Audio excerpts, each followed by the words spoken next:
কোকৰাঝাৰৰ হাবকাটাত শিক্ষানুষ্ঠানৰ শুভাৰম্ভ।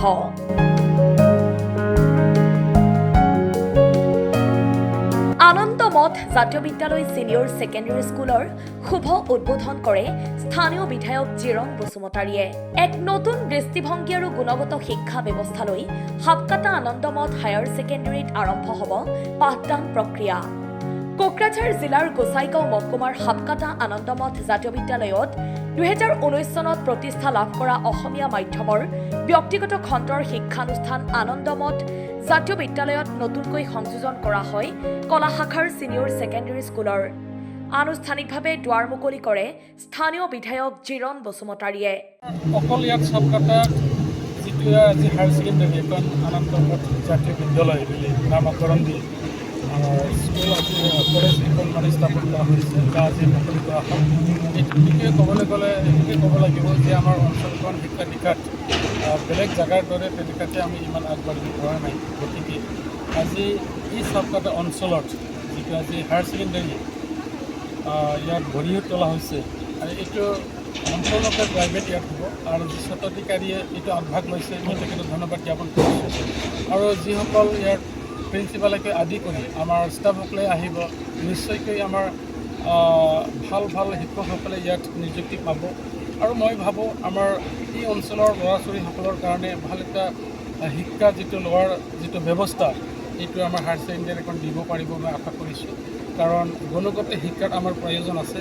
আমি বহুত জেগাত যাওঁ ইয়াৰ পৰা পঢ়িবৰ কাৰণে, আমাৰ ভাল এটা শিক্ষানুষ্ঠান থকাৰ কাৰণে আছে যদিও বা আমি চাব ডিভিজন হিচাপে আমি কভাৰ কৰিব পৰা নাই। তাৰ কাৰণে মই ভাবিছোঁ এইটো ৰাইজে নিশ্চয় আঁকোৱালি ল'ব আৰু আমাৰ ছাত্ৰ ছাত্ৰীসকলে নিশ্চয় এডমিশ্যন ল'ব আৰু ভৱিষ্যত জীৱনৰ কাৰণে এইখন হায়াৰ ছেকেণ্ডেৰীৰ পৰা পঢ়ি সিহঁতে গঢ় দিব পাৰিব বুলি আত্মবিশ্বাস আছে। এতিয়া শিক্ষানুষ্ঠান বুলি ক'লে অকল চৰকাৰীভাৱে টকা নাই, এতিয়া বেচৰকাৰীও আছে। এইটো আজিৰ কথাই নহয়। অসমৰ বেলিকাহে আমি অলপ পিছতে দেখিবলৈ পাইছোঁ যে বেচৰকাৰী শিক্ষানুষ্ঠানবিলাক কেনেকৈ আছে বুলি। কিন্তু বিভিন্ন ষ্টেটত আপোনালোকে যাওক, তাত বেচৰকাৰী শিক্ষানুষ্ঠানেই বেছি আছে।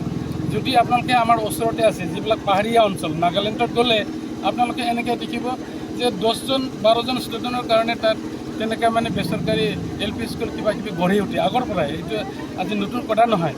আৰু কথাটো হ'ল মানে কি আমাৰ যিবোৰ চৰকাৰী শিক্ষানুষ্ঠানবোৰ আছে ইয়াৰ পৰা যাবলৈ দূৰ দূৰণিও হয়, কিন্তু এইবিলাক লক্ষ্য কৰি কেতিয়াবা আমাৰ ব্যক্তিগত স্বত্বাধিকাৰী হওক বা কোনোবা মিছনাৰীসকলেই হওক সিহঁতে জেগা বিশেষকৈ এই ব্যক্তিগত শিক্ষানুষ্ঠানটো সিহঁতে স্থাপন কৰিছে। কাৰণ যেতিয়া ওচৰত এটা স্কুল গঢ় লৈ উঠে তেতিয়া মানুহবিলাকে তাত যাব খোজে আৰু এতিয়া কম্পিটিশ্যন চবতে চলি আছে।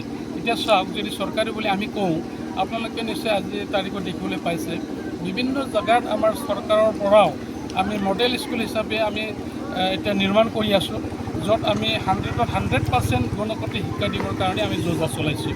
কিন্তু কেতিয়াবা আমি দেখিবলৈ পাওঁ হয় যে ব্যক্তিগত শিক্ষানুষ্ঠানৰ লগত আমি যেতিয়া ৰিজাল্টটো পোৱা বা ফলাফলটো ওলায় তেতিয়া অলপ আমাৰ চৰকাৰীবিলাকত কম হোৱাটো আমি দেখিবলৈ পাওঁ।